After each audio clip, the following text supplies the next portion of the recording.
Hey guys, Kyle here. So, just before the show starts, I wanted to mention our Patreon.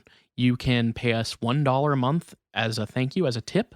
You can pay $2 a month to get access to one of our bonus content shows, episodes 2 days early, and a secret Discord chat where all of our Patreon donors get to go and hang out and talk with us directly.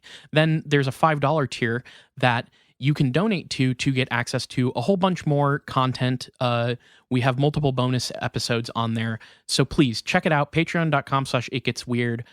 We don't advertise, we don't make money. So check it out and throw some money if you think that would be cool. Thanks.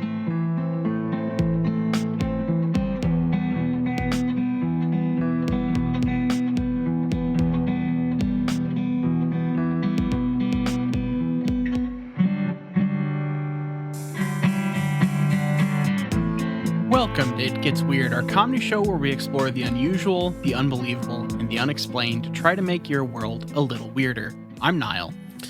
And I'm Kyle. Line Q, please. So usually this is the point where you would have something that happened to you today, or something you were thinking about, maybe something you've consumed recently that you wanted to talk about, or maybe just talk about like driving. That's a thing you like to do a lot. Okay, but you don't have like a specific, like you can't like give me like cue cards, or like you can't like chat message me like my line here, because I haven't done this, co-host, this opposite end of the hosting thing in a little while, and I'm trying to get the juices back, but I don't know. I just sent you a prompt. Okay. This is Kyle. I have a fail kidney, and that's what's been doing lately. Yeah, fail kidney. That's what I wrote. I am trying to pee a big rock out of my penis. So you're kind of putting a lot of personal information down on my. I think I misclicked, and instead of the little prompt I was going to send you, I just sent you the copy of your medical records that you sent me, because for business reasons, you send me your medical records. That's true. That's true. And I accidentally just sent those back to you, so I apologize. I sent the phrase "say some shit about a penis," and you technically did, so I was kind of curious if you actually got my prompt or not. But it seems like you did just look at the medical records. Yeah, so that's a little bit of a mix-up, but that and that happens. And I don't know if you saw this, but my doctor's name, it's an interesting one, probably foreign. First name Cave, last name Man. Yeah, I did see that, and it does seem the paper seems to have a large kind of indent in the center of it, seemingly like it's been hit with some form of bludgeon or club. Yeah, like a big club, big club. Yeah. Yeah, exactly. So I don't know. He's also into Geico Insurance for some reason. Yeah, he's been in a couple commercials. Niall, now that you've taken the reins again, I actually got to interrupt you real quick because God damn it. Right off the bat, we have an email to read. Oh, cool! Which is delightful. So we love emails. Finally, we do. Yeah, this is a meal I've been looking forward to for a hot minute. Here's what it says. The subject line: Haunted Monte Vista Hotel, which we covered a couple episodes back before I did my 4-part episode. Yeah. Here's what this says. Good afternoon, guys. I've been listening for a couple months now. I heard your episode about the Monte Vista Hotel. I live on the outskirts of Phoenix and realized I had never been there before. I talked my girlfriend into going up to Flagstaff with me and booked a room. I booked the room through Expedia, so it didn't give me an option of picking the room, so we just went wherever we ended up. There are 76 rooms in the hotel, and they were booked full. I am not sure if college is starting if that is the case. We ended up in room 310. The room certainly looked the age of the hotel. Almost all of the furniture was really dated, but the hotel is really old. There was a king bed and a high bed sofa and a little table, usual hotel furniture. When we looked up the history of the room, the internet stated that this particular room had previous haunted activities. Ooh. A gentleman threw two ladies out the third floor window and killed both of them. Yeah. Supposedly males awake to the feeling of their mouth being covered. Now, we did cover that on the episode. Yes. That is one of the haunted rooms. And the ladies of the night are going to attack any man that stays in that room, supposedly. Yeah, supposedly men awake to the feeling of their mouth being covered. We downloaded a spirit box app for my phone just to see what would happen. I wasn't really expecting anything to happen. About 9 p.m., there was a knock on the door 4 times in a row. I opened the door and there was no one there. I didn't hear anyone running down the hall or a room door closing. When I looked at the app, it stated it was not human. Those were the only words that really made any sense. My girlfriend thought it was just some college kids. I agreed and decided to go to sleep. She fell asleep faster than me. When I got into bed, it was shaking like how a dog kicks when they sleep. I figured she was just having a bad dream and rolled over and went to sleep. When we awoke in the morning, I wasn't going to say anything to her, trying to avoid a silent ride back to Phoenix. She began to tell me that the bed was shaking about 2 in the morning, and when she looked over at me, I was stone solid sleeping. No movement. She tried to blow it off and then began to see impressions on the side of the bed moving up about 6 inches at a time. She was so freaked out that she went and sat in a chair for about an hour to make sure whatever was happening was over. As for me, covers were ripped off of me a couple times in the middle of the night. I woke about 3 a.m. and the whole side of my face and head were ice cold, like the AC was blowing about 2 inches from my head. It only lasted about 5 minutes. It was a very interesting experience, and I'm looking forward to going back in the future and checking out another room. Keep up the great show, Troy. Well, Troy, thank you for the message. And here's the thing, and maybe this will demystify it a little bit for you, and I don't want to be just like a straight up debunker, but right. Okay.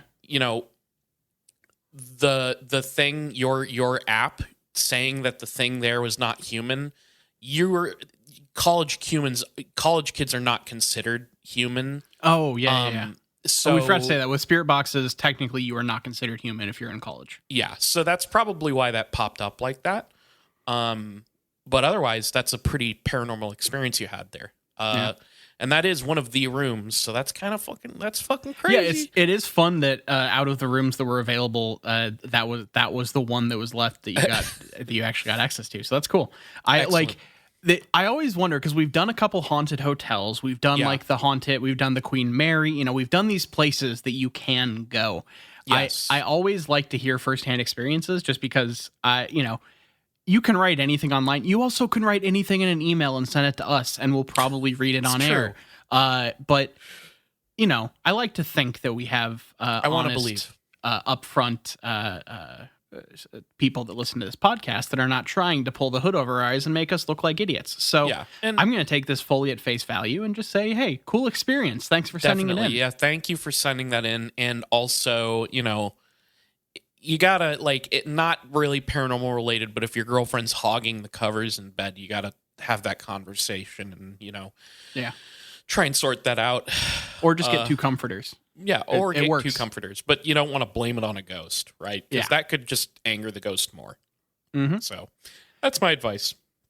All right. So now I have to see if I remember how to do this, because I got to take us through a journey here. Got to take a little sabbatical for a while there. And today, Kyle, I've got a topic for you that I don't think we've covered before. Oh, good. We're taking a trip into the world of cryptids, and I as is kind of my deal. I found a term, I found a classification, I found something that helps me to create the genres of cryptids in my brain more completely, and I want to talk about it this week. Because this week, Kyle, I want to talk about the phenomenon of globsters. Globsters? AKA blobs, blobsters, globsters. All that. Kyle, when you're walking down a beach. Yeah. And you got stuff coming up and the water is coming in and out and everything, and you just stumble upon this fleshy mass of something that you can't identify. Yeah. Well, okay. I haven't run across anything that I couldn't identify, because usually the fleshy mass is like a jellyfish that washed up. We're talking bigger. We're talking more grand. We're talking more inscrutable than a jellyfish. Okay. We're talking globsters today. Interesting. Now, globsters. So, I've covered weird stuff falling from the sky on this show beasts before, and atmospheric beasts. But the weird stuff falling from the sky was the star jelly. Now, is this is something different, I'm guessing. Yes.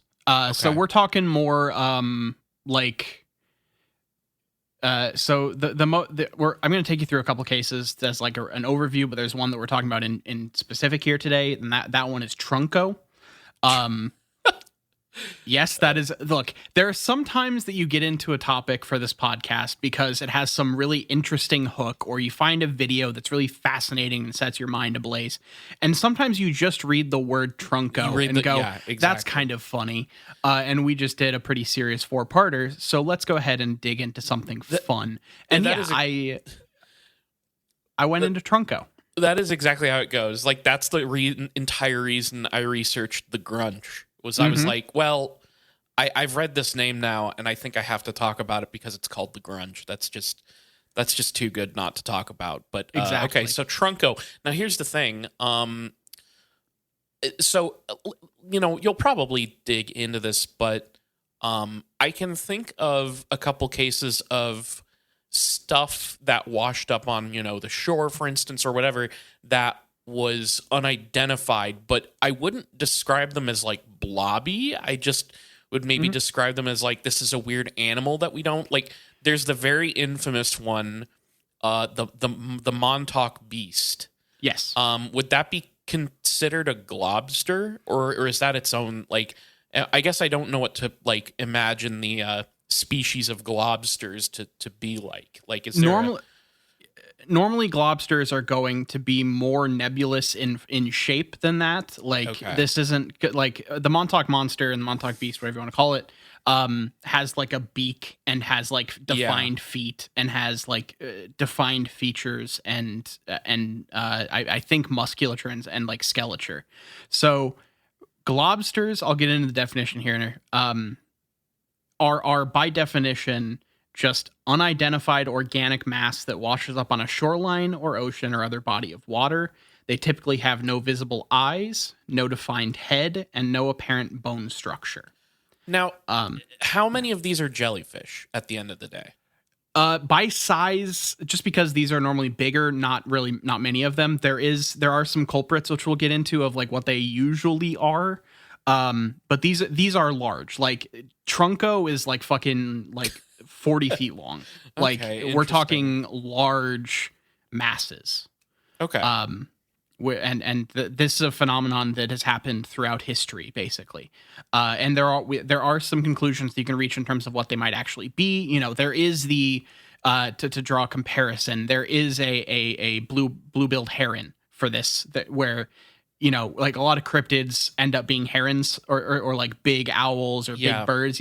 There is the kind of like, it's probably just this kind of thing which we'll get into later. But I wanted to talk about this just because I think the phenomenon of like massive, lumpy, fleshy things washing up on shore and freaking people out is kind of fun. So, like a lot of these things will originally be called okay. Let's start here. The term globster was coined by Ivan T. Sanderson in 1962 during the kind of investigation and looking into what is known as the Tasmanian globster or Tasmanian monster of 1960. And I have more on that case here in a little bit. But that is the formation of this. So there are cases of globsters before then. That was just when the term came around and kind of any sort of classification for them. There's been weird shit washing up on beaches throughout history. And when you dig into like people that look into globsters, like in modern day and everything, they'll be citing stuff from like BC, like that. Like they're looking at historical records going way back into the past. Now, because there's like various tribes and stuff who have these creatures that are kind of mythical in their folklore that they think are globsters. So Ivan T. Sanderson, coining the term here. Ivan T. Sanderson is like the father of cryptozoology. Yeah. Yeah. That we talked about him not too long ago. I think this year at some point. Yeah. So this is one of those things that has become the silly but actual name for what we're talking about here, and is pretty well like is pretty well established in cryptozoology as like a thing.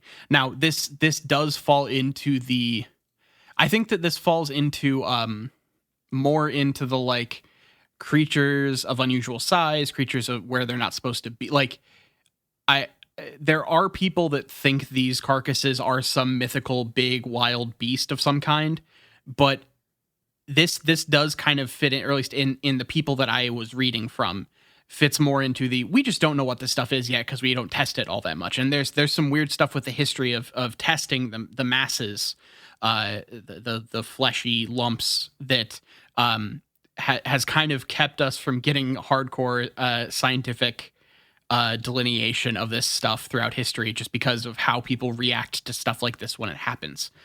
Which we'll get into. So let's go ahead and get started, because like answers will be revealed as we go, I think. Yeah, like I said, these are a kind of puzzling phenomenon for people. There are some scientists who have come up with a reasonable explanation of how stuff like this happens and where these large, like very, very large fleshy masses come from. But throughout history, they've kind of been looked at as some form of sea monster or a myth or a legend kind of deal, more so than what they actually are, which we will get into. And like it also, as people are trying to figure out what these things were, the idea of the giant octopus, the like massive octopus that lives deep down underwater that we don't see very much. Like the hunt for the giant squid and the hunt to understand what globsters are kind of went hand in hand for a while, because people just thought these were the corpses of giant squid that had been like, due to whatever, had gotten put up onto the beach. Sure, that's a logical way to think about it. Yeah. So let's go ahead and take a look with where we kind of begin here with the Tasmanian globster. Since this is the first one to attract international attention, it's where Sanderson coined the term. And this story takes us to to a beach north of Tasmania's Interview River. Right, and so the Tasmanian globster is the one that kind of goes, right, like that guy? Yeah, I'm so glad you did it, so I never had to even attempt a fucking Tasmanian devil impersonation during this. So, Tasmanian devil, my that bad. is exactly what we're talking about here. Yes. So in August of 1960, 3 local stockmen, Ben Fenton, Jack Boot, and Ray Anthony, were out working with their cattle on this property that was on the Interview River where this whole thing took place. And once they were done with their work for the day, the 3 men decided to go nearby to the 4 Mile beach to take a stroll. I hear Interview River and I just see lots and lots of office desks like along the banks of this river, and men in suits like talking to prospective employees. Is that sort of where the river gets its name? Or like every 5 desks along this beach, there's like a blackboard with like graphs on it, and right. I guess every like 10 minutes someone excitedly jumps up from their desk and goes and marks on the board. And you can't just look at the board and see what they're doing, because this is some very weird fucking cryptid business bullshit. But they seem very excited about it, so most people leave them be. Cool. Yeah, that's really an interesting spot to have interviews. But some people like to give the hard technical interview, and others want to do the river interview. Yeah. So as they were taking this stroll along the 4 Mile beach on Interview River, they came across a sea creature that had been washed ashore, approximately 20 feet long, 18 feet across, and 4.5 feet thick. Now, I don't know if it's a straight, like, 4.5 feet thick all the way through. They don't get into that level of granular detail, but, like, this thing's fucking massive. It's quite large. It had an unusual appearance in that they could not fully, like, it didn't look like any creature that they knew. This is a quote from one of the people that saw it in a book called Hobart Mercury, which I don't really know what that is. It just has accounts of this tale. He says, "The part exposed was hard and rubbery, covered with fine hair like sheep's wool, with a greasy feel. The animal had a hump of about 4 feet in front that tapered gradually to the back. There were 5 or 6 gill-like hairless slits on each side of the forepart and a smooth gullet-like orifice. I'll never forget my first sight of it. It was eerie. Now, this has some characteristics that sound a little fishy to me. Yeah, like what? Well, gills, one. Right. That seems very fish-like, and maybe sort of the way the tail end is described. Mm-hmm. But this thing doesn't have like eyes, or they just like describe a gaping orifice. But like, are there eyes or anything that like? No, because if there were eyes, it wouldn't be a globster. Right. Yeah. This Okay. thing has no head. It has no eyes. It has no mouth. It just has seemingly sheep-like hair, a big hump, gills, and a smooth mouth. All right. Time for Maw. a stupid question. Yeah. Are there see if Garrett was on this episode, he would know the answer to this, I bet. Mm-hmm. Are there kinds of like big fish that grow like hairs? Or is this maybe this is like a decomposing carcass that's like got some sort of, I don't know, underwater, plant life stuff growing on it? All will be revealed. Okay. But All for right. now, I'll hold on to my. The general idea here is that this thing, that is one of the things that has baffled people about this case since it happened, is the idea of it being sheep-like wool hair on this nautical being. That is very strange. That is the right detail to be confused by, and we will continue our story. So this thing seems to have been long dead. It had been there for some time. It wasn't fresh. Like it had the sun had like dried it out a little bit and stuff. You're not making sushi from this thing. Right. Yeah. This is not, you cannot, make some nice sashimi and get going on it. So, you should probably batter and fry this motherfucker and serve it with some nice chips. So, they decide to report this to the local authorities. The local authorities seem kind of nonplussed about it. They didn't really take any action to investigate or really do anything with it. And it kind of just went fallow for 2 years before any sort of actual investigation started. In March of 1962, a local businessman paid for a private expedition to the site and a team of 4 researchers to try to find this thing again because it had been moved by time, and finally do some research on it 2 goddamn years after it's 2 originally... years is a big... I mean, so the thing's not there anymore, right? Like, it's just gone. Yeah, they have to find it again. Okay. So they begin with an aerial search, and were able to spot the creature north of its previous location, where the tide seemingly had dragged it. They later then actually got to the site on horseback, and when they got there, they were surprised to find that the animal seemed relatively intact.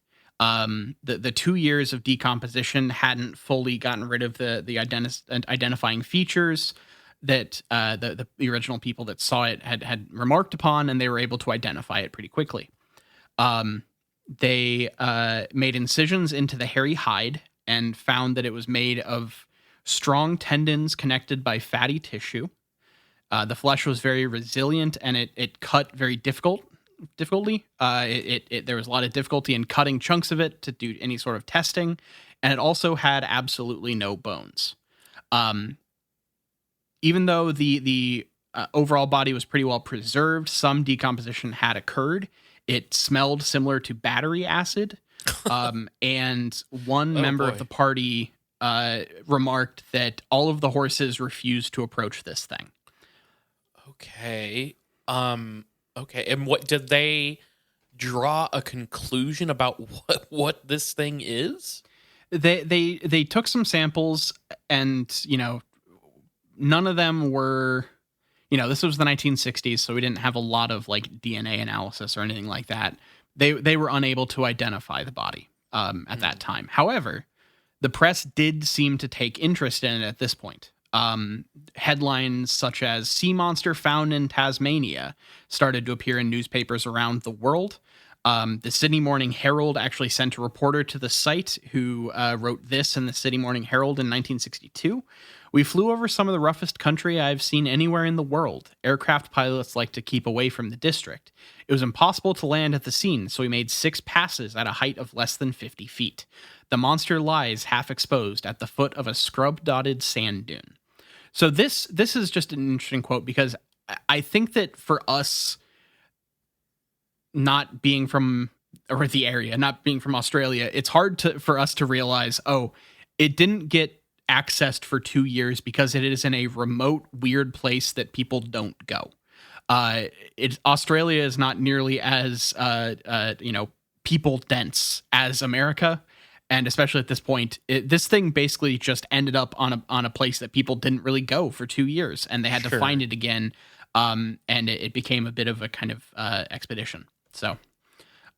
Various members of the investigating team were interviewed by reporters and by people taking an interest in the case. They offered various explanations, suggesting it was maybe a prehistoric creature unearthed by an underwater volcano. Others saying it may be extraterrestrial.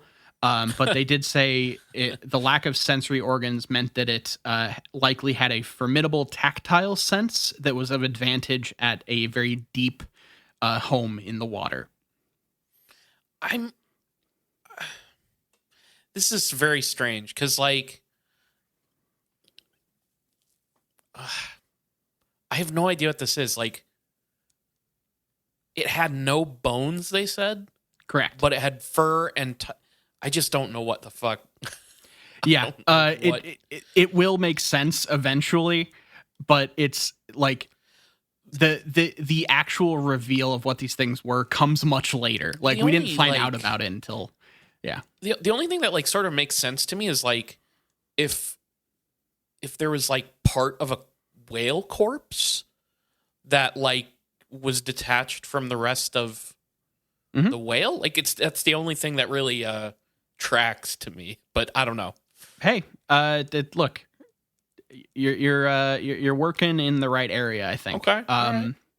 So yeah, this led to, because of its lack of definable features, its undefined shape, and all this kind of stuff, it just started getting referred to as the Globster in various reports. At this point, in response to all the coverage, the federal government decided to finally launch an official investigation. It was overseen by Senator John Gorton, who would later go on to become prime minister. And then he sent Commissioner Gordon. Yes. He then went on to work with Batman to free Tasmania from the evil Tasmanian devil. So Tasmanian Joker. Think about that. God.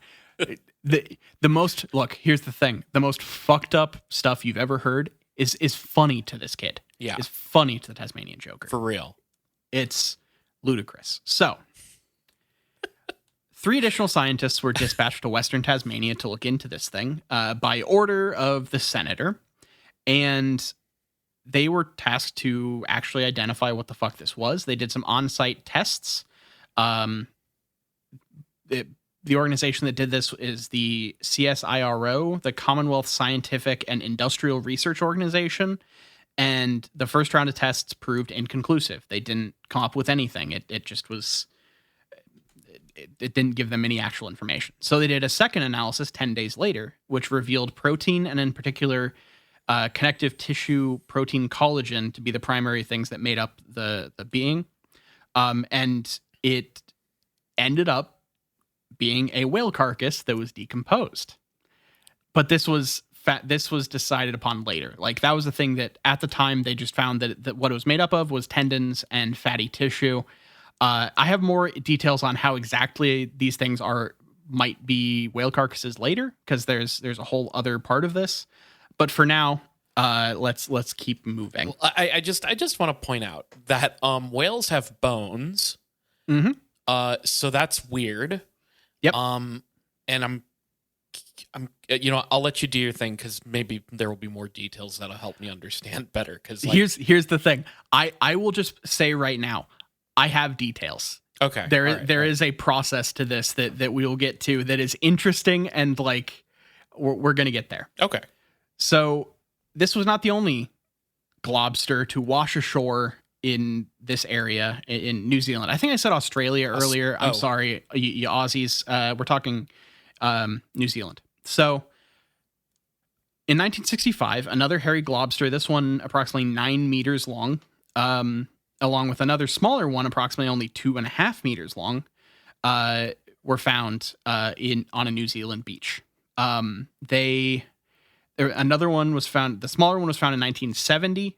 Basically, these things kept coming once every couple of years for a little while, through the 1970s, and then the last one, then there was this kind of break where another one was found. A 6 meter long, 4-ton specimen was found on basically the same beach as the original globster. Sorry, what was the size of that again? It was 6 meters long and 4 tons. So that has to be a whale. That's definitely a whale. Yeah, and that was in January of 1998. There also are, if you look this up, these happen all over the world and pretty frequently. Not every week or anything, but every couple years, one washes up somewhere. There's a big one in 2003, I think, in Brazil, which is probably its own episode. But this is a relatively common phenomenon. And some of them dating back even to the 1930s and way before, like I mentioned earlier in the episode. So let's talk about Trunco in specific, because Trunco is one of the famous examples of this and has a fun story to it. So Trunco is a nickname for an animal that was originally known as the Margate monster. Margate is Margate, South Africa in this case. So we're in South Africa for this one. And Margate is the location of it. And all of these things, it is the location monster originally. But over time, and when a cryptozoologist that is still active today researching Trunco, and a lot of the information on identifying the globsters and how they become globsters, whatever it is that, whatever carcass is doing this, comes from this guy. His name's Carl Schuker. He's a cryptozoologist that writes about dragons, and he named Trunco. He's just still active as a cryptozoologist to this day and puts out books all the fucking time. Now, Can I just Go ahead. Does Trunco have a trunk? Yep. Okay, so I'm going to go ahead and lay down my guess here and say that this was at some point an elephant. Whatever this thing is, I'm going to go ahead and say it now. It was an elephant. You can tell me later. Also, Carl Schuker, we have definitely talked about him. Don't remember what episode, but I've definitely read something from him for one of my episodes. He's a pretty notable figure in cryptozoology that we talk that will get brought up on occasion as a reference point for information on cryptids. Has a blog, has 10 books, maybe even more than that. I don't remember exactly how many, but the stuff about Trunco comes from his book from 1996, which I forget the name of off the top of my head. I think I have it lower in my notes. Oh, there it is. The Unexplained in 1996. So that would be the book to look at if you want the original kind of report on Trunco. But he also has written about it much more in subsequent books as more stuff has come out. So the actual Trunco sighting that took place on October 25th, 1924. And there was a published article in December of 1924 in the London's Daily Mail entitled "Fish Like a Polar Bear," which is one of the first recorded accounts of the Trunco creature.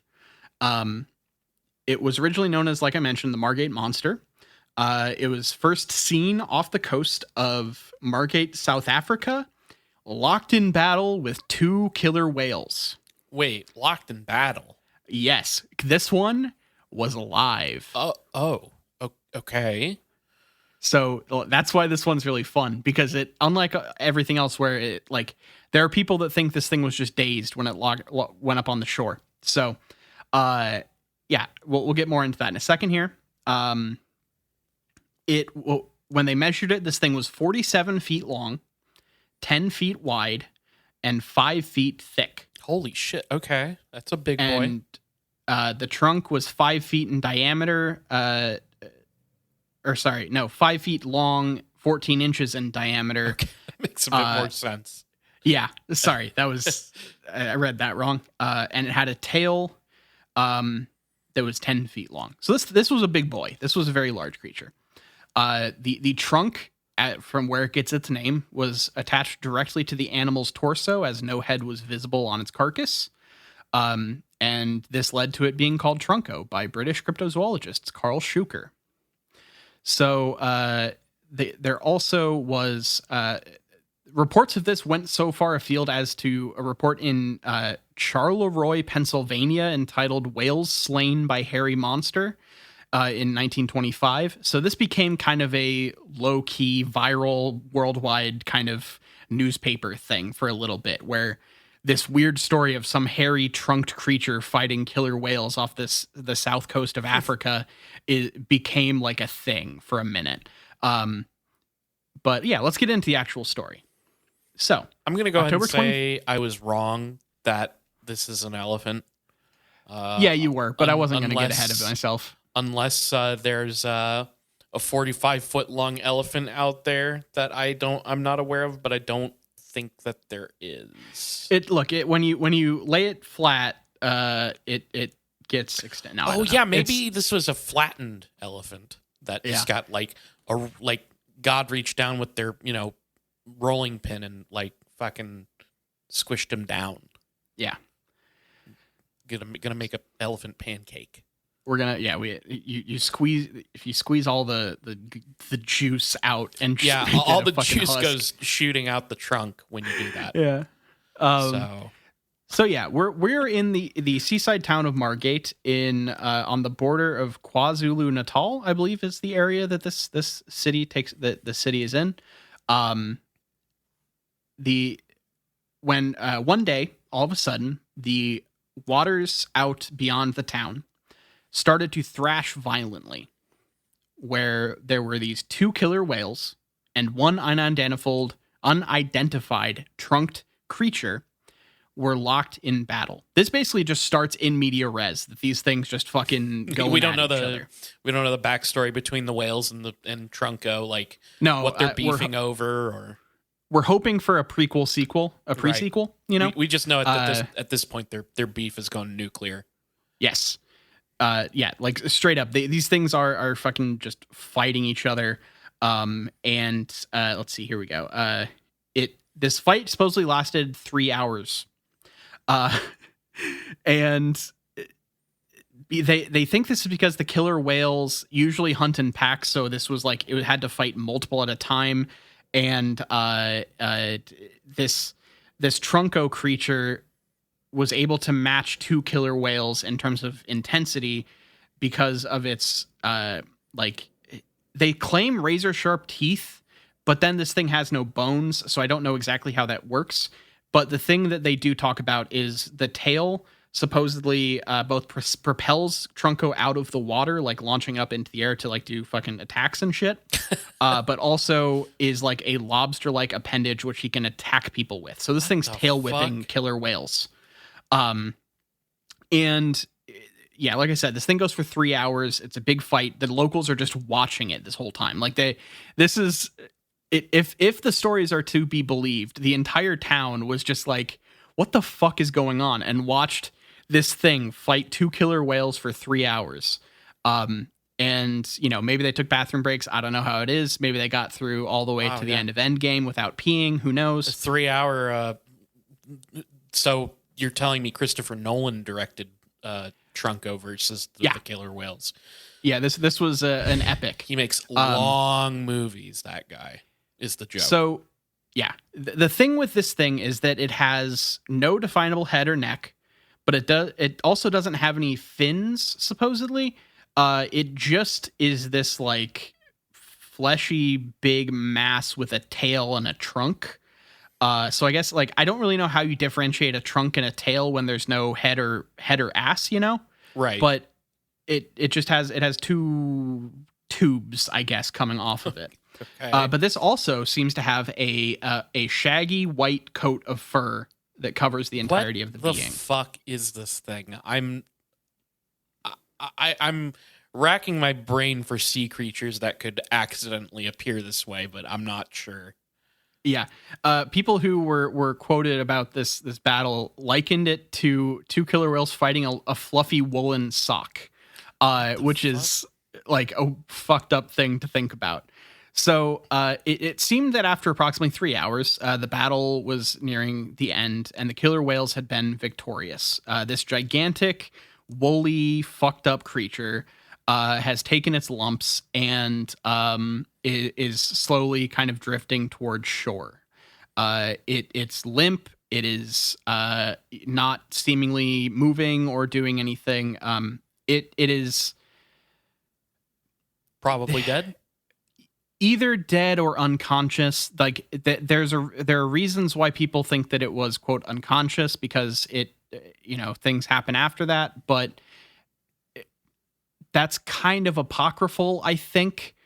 I think in the original account they just thought this thing was dead, and they kind of just like looked at it, but it didn't it's kind of like the other one where for some reason this just kind of didn't get, no one really did a lot of research on this thing for a while afterwards, because it just was left there for like 10 days. And it was just baking in the sun. It was getting rancid. It was starting to stink up the place. And that was when the locals finally decided to try to do something. They took a team of 32 oxen, and they were all harnessed to one another. And then all of those harnesses were locked onto Trunco, and they attempted to drag the creature back into the ocean. But they couldn't move this fucker. This thing could not be moved by 32 oxen. Jesus. So they then had to try to figure out what else they could do. There's no approximate weight because we don't have any way of like, whatever the weight of the dragging force of 32 oxen is, it was above that. That's all we know.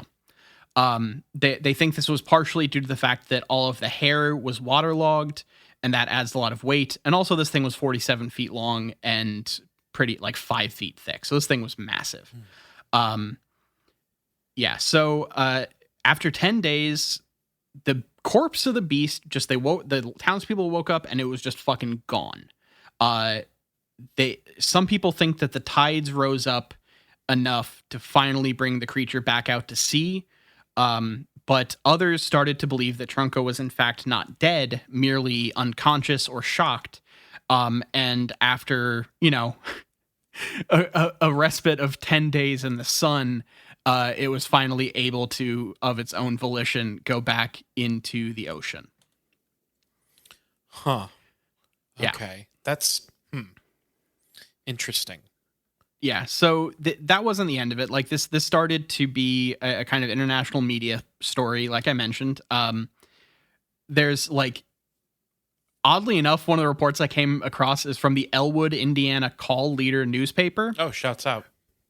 Called the story's entitled "Whales Are Slain by Hairy Monster," and all of them follow the same thing. It's all like whales fought, or whales were killed by, or whales killed, or like it's all focused on the fight, because this is some weird creature fighting things that we know. Like that's an interesting headline, I guess. However, in the Elwood, Indiana paper, they were the first to publish the fact that the creature didn't die, that the creature was not killed by the whales. It actually killed the whales, because in America, I guess we have to make this thing the hero. The hero's the one that kills whales. Yeah. And this thing, they then said it made its way to shore, where it rested for 10 days.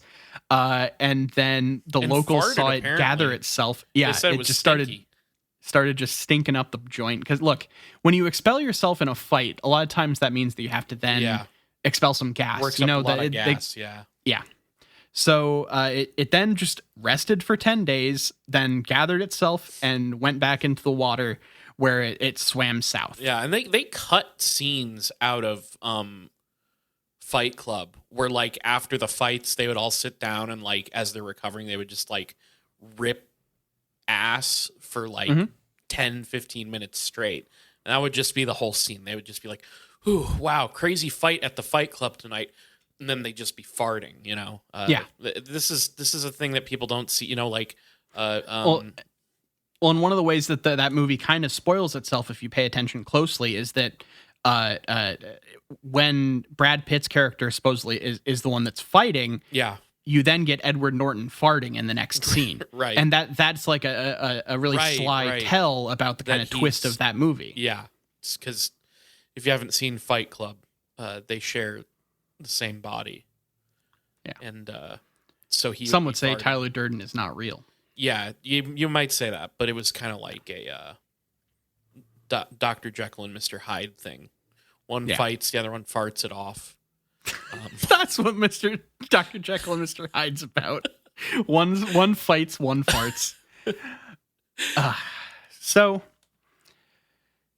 this that was basically the story for quite some time, for like 75, 80 years.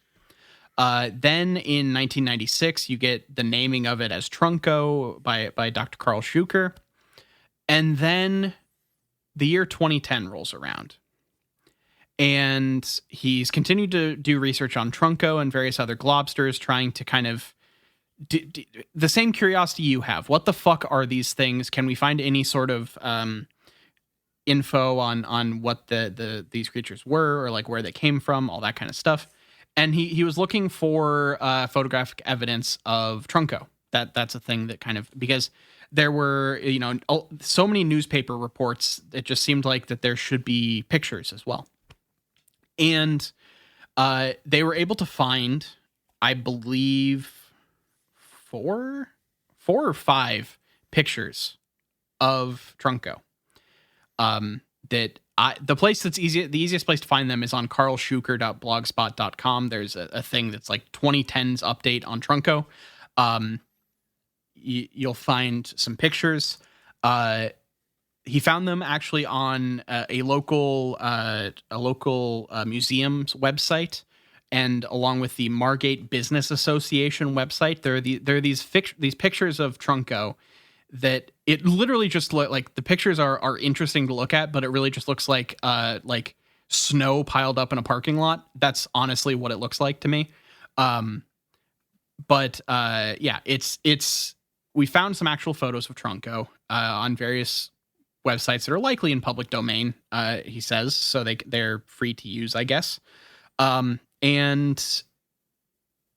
to me, the pictures don't tell me a lot, honestly. Like it really looks like, when the frost is kind of going away and there's a bunch of snow piled up in a parking lot and it looks kind of weirdly pitted and kind of dirty and weird. That's what it looks like to me. But yeah. So well, I just looked up some Trunco images now on Carl Schuker's blog, and that is exactly what it looks like. Yeah. Not the most visually interesting things to look at in it outside of context. So yeah, there are I think 5 images in total of Trunco and the beach, and it's not super interesting. So let's get into the interesting part on what makes a globster. What is a globster actually? What the fuck is this thing? So there are no shortage of globsters on record, but there's a lot of shortage. There is a shortage on actual reports and scientific data and research on any of these time, because for some reason they seem to just get left on the beach for a while and not really. They grab the public's interest, but not the scientists in a lot of cases. Various people think that there are decomposed whales, rotting shark carcasses, even the remains of massive octopuses.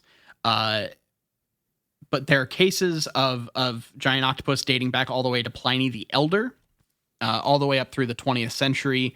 And globsters could be a window into understanding the stuff about giant octopus that we just wouldn't find otherwise. However, that was one of the theories. That was kind of the prevailing theory for a while, was that it was somehow related to these heretofore undiscovered octopus species. But thanks to advances in DNA technology over the past 2 decades, or when this was written, 2 decades, so I think 3 decades technically, Science now has a much better tool to investigate and find stuff out about these globsters. The first notable globster to go under DNA analysis was the Fortune Bay specimen from Newfoundland in February 2002. A team of researchers led by a molecular systematics expert named Dr. Stephen M. Carr published their findings in the Biological Bulletin Scientific Journal, and here is a summary of that from that article. DNA was extracted from the carcass and enzymatically amplified by the polymerase chain reaction (PCR). It has the actual processes here, but it basically they use these processes as a way to be able to narrow down what it actually is from all of the marine life. Let's see here. There was a team that also looked into the Chilean globster from 2004, I think that one was actually 2003. The report was 2004, but that was like the biggest globster in recent memory was the Chilean one. I think I called it Brazil earlier. I had the wrong state. I'm sorry. This thing is fucking massive. If you just look up Chilean globster, I just want you to quickly see how big this fucker was, because there's a reason that this is the one that like they really started to take scientific interest in. And what the fuck? Yeah, it is absolutely massive. Oh my god, what the hell is that? Yeah. So through electron microscopes, they were able to find that the remains of the Chilean globster are largely composed of an acellular fibrous network reminiscent of the collagen fiber network in whale blubber. Okay. The results of all of their testing demonstrate that the Chilean blob is almost completely decomposed remains of the blubber layer of a sperm whale. Oh, what? They've also obtained samples from globsters in St. Augustine, Florida, the Tasmanian West Coast monster, 2 ones from Bermuda, and 1 from Nantucket. And these all are decomposed remains of large cetaceans, which is like whales and shit. Okay. Yeah, and I mean, so I'm looking at this now, and you definitely would not look at this and think it's a whale. Yeah. Wow, I didn't know it could. That's fucking weird looking. So here's how it happens. I have some stuff here. This is from Shuker's book, Extraordinary Animals Revisited in 2007. And this is just I can't interpret this in a way in my own words, so I'm just going to read this directly from Dr. Carl Shuker. There is a notable precedent for such dramatic misidentification when dealing with beached remains, which is known as the pseudo-plesiosaur effect. When a basking shark dies and its body decomposes, it undergoes a remarkable transformation. The gill apparatus falls away, taking with it the shark's jaws, leaving only its small cranium and exposed backbone, thus resembling a small head and long neck. The end of the shark's backbone only runs into the upper fluke of its tail, so during decomposition, the lower fluke falls off, leaving what looks like a long, slender tail. And to complete the plesiosaur deception, the shark's pectoral fins, and sometimes its pelvic fins too, remain attached, resembling 2 pairs of flippers. Little wonder, therefore, why a number of amazingly plesiosaurian carcasses have been reported over the years, only for anatomical and biochemical analysis to expose them as sharks. So there's more here on where he continues about globsters, which we'll get into in a second. But I want to take a break here. So, do you understand what I was getting at there? The gills fall away. Most of the head and jaw falls away because it's held on by things that decompose quickly. The backbone gets exposed and falls away when the tail falls away, leaving just like the meat, effectively. Yeah. Which then, when you get into it here, and I'm going to explain the fur part here next, but that gives you the basic shape of a globster and why none of these things have heads and they have these big holes, because that's where all the stuff has fallen away. Yeah, okay, that does make sense. Yeah. So now let's talk about the hair. Here's more from Shuker. Now, moreover, we have confirmation that an analogous transformation is responsible for at least some of the hitherto perplexing globsters that have come to light. A transformation that I propose should hereafter be referred to as the quasi-octopus effect. As detailed by doctors Pierce, Carr, and Letellier, after a whale dies, its body can float for months, decomposing until eventually its heavy backbone and skull dissociate from their encompassing skin sac of rotting blubber and sink to the sea bottom, leaving behind a thick, gelatinous matrix of collagen, the tough protein found in skin and connective tissue. It is this mass of collagen still encased in its skin sac that washes ashore as a globster. Furthermore, if a few of the whale's ribs remain within the collagen matrix and any fingers, quote, of fibrous flesh are attached to them, they resemble tentacles or even a trunk in the case of Trunco. And if the whale is a sperm whale, the spermaceti organ gives the resulting globster a bulky shape reminiscent of an octopus. So what the fur is that like fibrous tendon, what is it? Where did he say here? The connective tissue and all that stuff coming out of the collagen, making these kind of fibrous looking things. So it's not actually fur. Oh. It is a like it's basically a bunch of the bones of a whale went away and you turned the resulting mess inside out into this fleshy mass. Oh my God. That's kind of what we're dealing with here. It's some bloodborne shit. I mean, this thing looks like the Orphan of Kos for people who've played Bloodborne. Like it's ugh. Okay. Yeah. That's unnerving now that it's literally just like tendons and flesh. Yeah, it's creepy as shit. Like it's creepy in a fun way when you don't know what it is, and then it turns creepy for real when you know what it is. Yeah. So yeah, that's globsters. Interesting. I thought the phenomenon was interesting, and I like anytime I find a new category of cryptid that we haven't really touched. Because I feel like we can do dogmen and Bigfoot till the cows come home. Yeah, we can do dogmen and Bigfoot all night long. Yeah, but whenever I can bring a globster to the table, I like to diversify our cryptid. I mean, I'm pulling up, like, I'm looking at different photos. I mean, you just would not look at this and assume that this is what that is, like, at all. It is so foreign looking. It is absolutely understandable why these things have caused people turmoil for like a century. Like why people would be very confused by these things and think that there's some form of heretofore unknown monster. However, how did the story spread that this thing was like fighting whales or something? Like, how did that is the part that I don't fully understand, especially with it being 3 hours, supposedly. I think there has to be some stuff there that's kind of expanded upon. My guess is like he says, these things float in the water for a while. So this was floating and over time was pushed up by currents or whatever.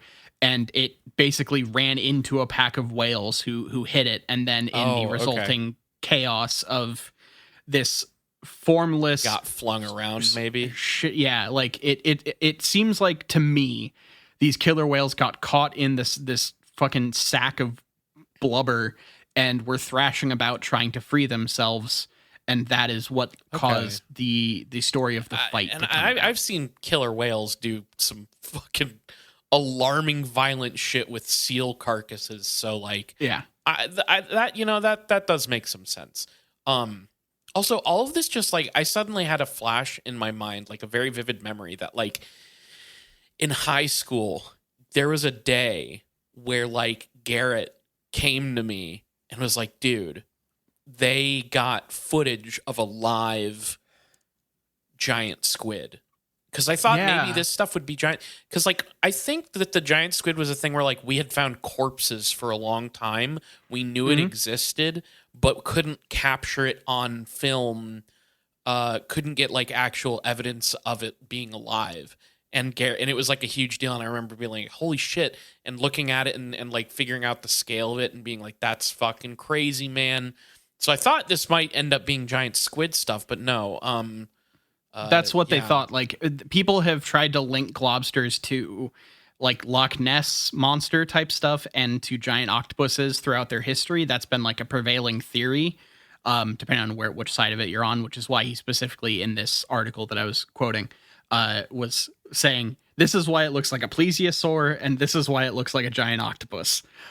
Sure. And in reality, it is dead sharks and whales. Crazy looking shit. Well, Yep. all right. That's Yeah. It's not so often that we just can like go from no fucking clue what this thing is to just like we've put a neat little bow on this one. Yeah, like wrapped it up. I don't know if there's quite as clean of a bow for. Is there a bow for the Montauk monster? I actually don't remember. I don't remember. I just know. I mean, I'm assuming. I think it was like a pig carcass. I don't know. Shit? I remember reading people saying like, oh, there's like places that like facilities that like experiment on animals nearby, and this might have been a dumped carcass that like lost its fur or something. But this, I don't remember.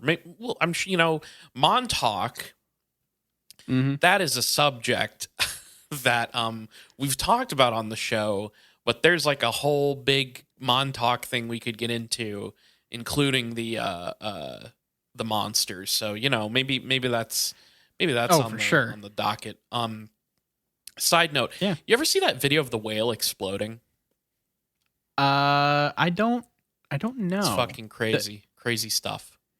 Underwater exploding or beach No, whale? it's beached and it's built up a bunch of gas as it decomposed. Okay, yes, I think I have seen that.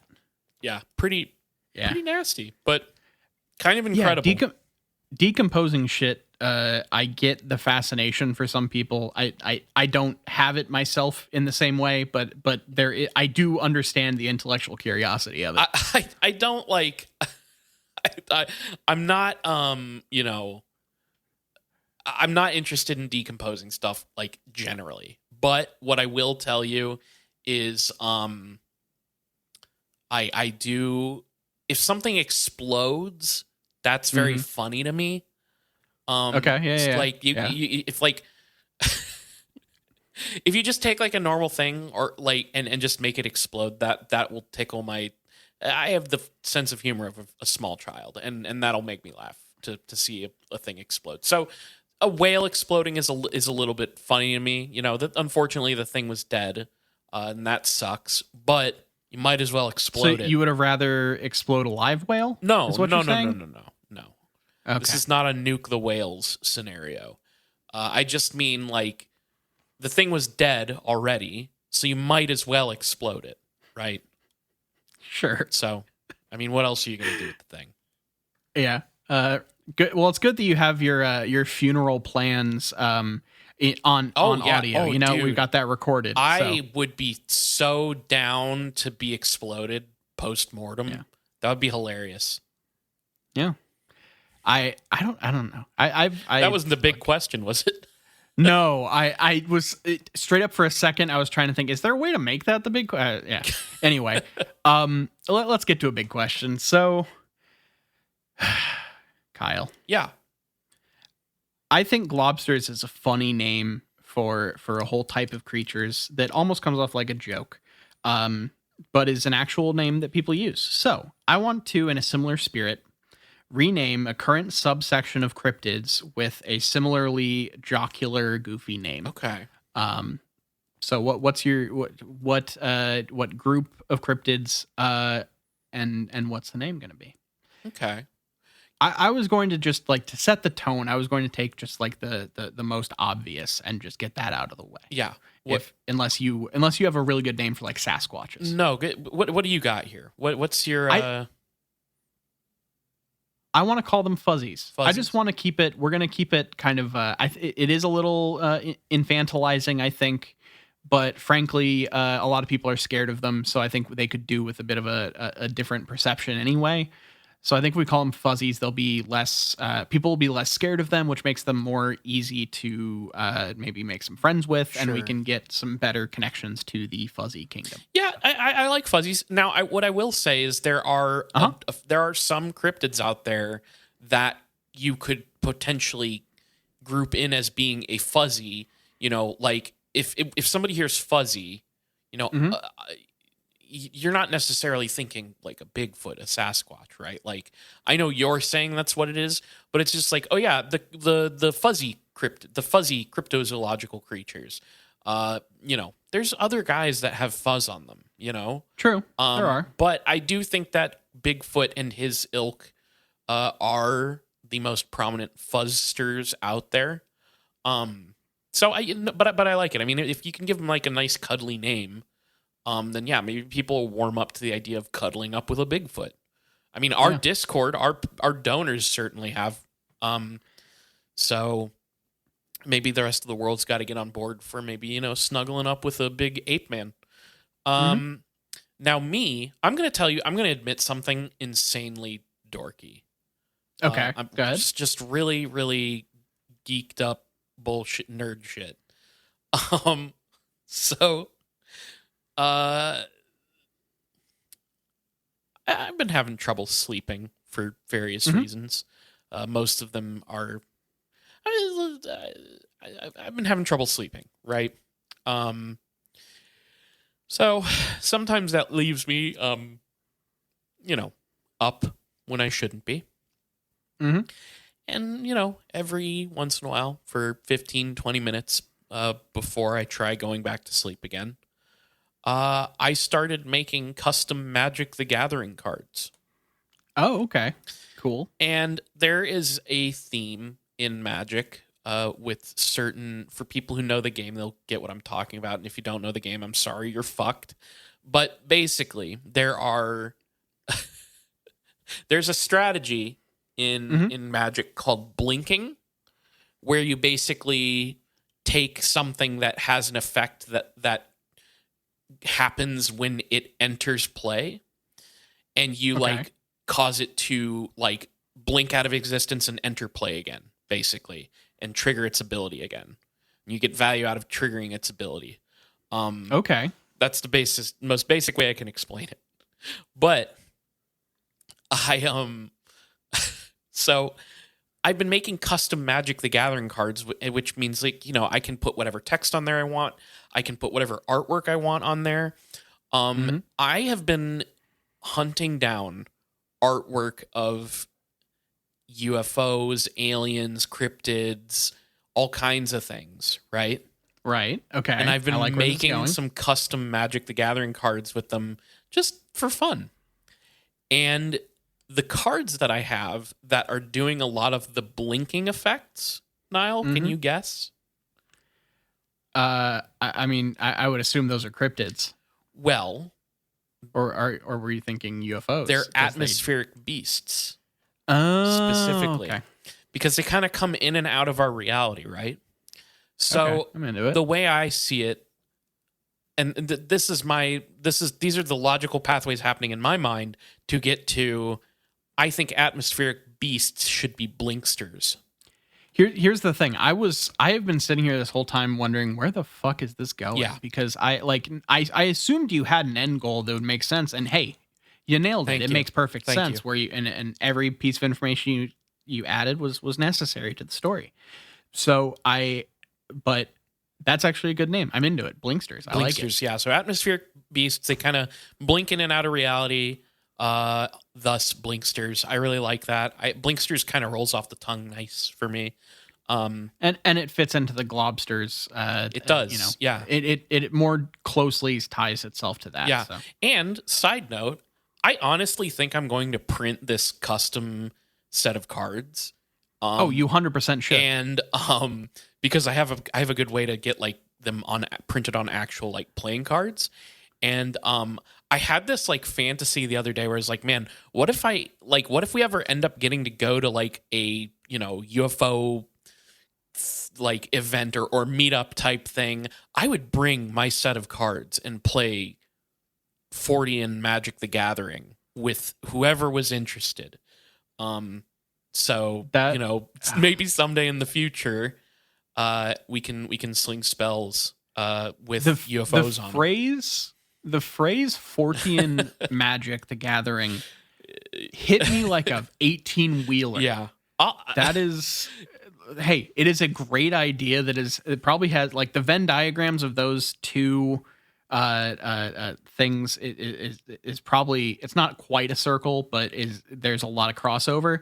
But boy, howdy, did that just like smack the taste out of my mouth. Jesus Christ. It's fun. I'll have to send you some in hell. Maybe I want to see them. I legitimately think this is a really cool thing that you did. I'll send them to some people. I'll send them to maybe like the Discord or something. For patron donors. But like I don't talk about it on the show much, but like Magic the Gathering is like up there with like one of the most played games in my life. And I just was like, well, there's all this technology to make these cards, and I love all this stuff. Why not put the two together? Because like I don't see it ever happening in the actual game. I'm gonna do it myself. So is this okay? So is this a thing? This is a question that I probably could just ask off mic, but fuck it, whatever. Are you taking pre-existing card, like in terms of the uses of the cards, like the text and everything, and slotting in images, or are you whole cloth writing the effects of the cards to go with the images? I've been doing both. Okay. So some of them are things that I made up, and some of them are pre-existing cards that I was like, this makes sense for, this creature. For instance, the Jersey Devil is a pre-existing card. This is such a dorky conversation, and I have to end it. But no, this is what people want from this podcast. For those of you who know, so for instance, there is a card in the game called Woe Strider, WOE, and it's this creature that when it enters play, it creates a goat token, like a goat creature, and it sacrifices stuff to do things, right? Like the Woe Strider will sacrifice the goat token to cause an effect to happen. And I was thinking to myself, what should that be?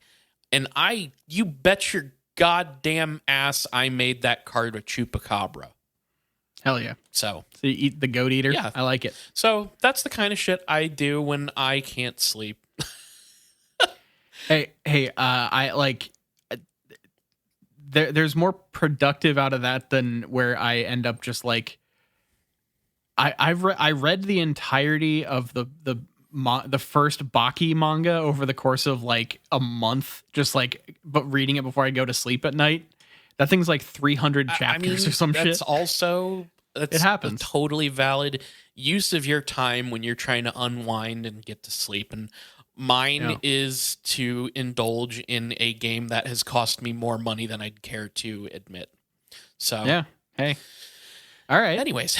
Well, cool. Yeah. Okay. Sorry, I have to get back. We're recording a podcast. Yes, this isn't just a conversation I'm having with my friend Kyle. All right. Let's go ahead and take care of some business. If you want to follow us on social media, we're on Twitter at IGW Podcast. You can follow us on Facebook.com/ItGetsWeirdPodcast. And we're on all your favorite podcatchers, from Google Play to Apple Podcasts to Spotify. If you listen to podcasts somewhere, look up It Gets Weird, and we're probably there. Twitch.tv/ItGetsWeird. I am going to be streaming soon. I made an announcement in the Discord about this for people who donate to the show, which check out patreon.com/ItGetsWeird. Streaming has been on hold for a bit because life has been absolutely crazy. But we're going to be getting back to it soon. So check us out on there. Email us if you want your email read on the show and you want to give us the sweet digital sustenance of email. Email us at itgetsweirdpodcast@gmail.com.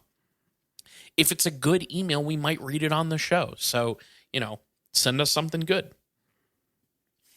And then, of course, patreon.com/itgetsweird. We have a $2 tier and a $5 tier. At the $2 tier, you get access to the show It Gets Weird TV, which comes out every other week, where we just this week, wrapped up season 1 of The X-Files. So check that out. We discuss the show, and then you get to vote on what show we watch next when we end one. So voting went up for this round of It Gets Weird TV. So check that out at the $2 level. Then at the $5 level, you get access to It Gets Weird TV plus another bonus show that comes out in the off weeks of It Gets Weird TV. So you're getting bonus content every single week. Whether you donate to the $2 tier or the $5 tier, you get access to the main show 2 days early on Friday instead of Sunday. And you get access to the Discord that I've mentioned a couple times in this episode where we're hanging out, chatting with listeners. You can talk to us directly through there. So check out our Patreon. We also have a $1 tier where you don't get anything out of it. You're just saying, hey, I like your show. Thanks for doing what you do. If you don't get an invite to the Discord, please ping us on the Patreon. We will send it to you in a direct message because our Patreon does not want to connect to Discord. So please message us if you don't get it. If you can't donate, please tell your friends, tell your enemies, tell your congressman all about It Gets Weird podcast. All right. Thank you all for supporting the show and for listening. Keep telling all your weird friends. I've been Nile. And I'm Kyle signing out. Peace.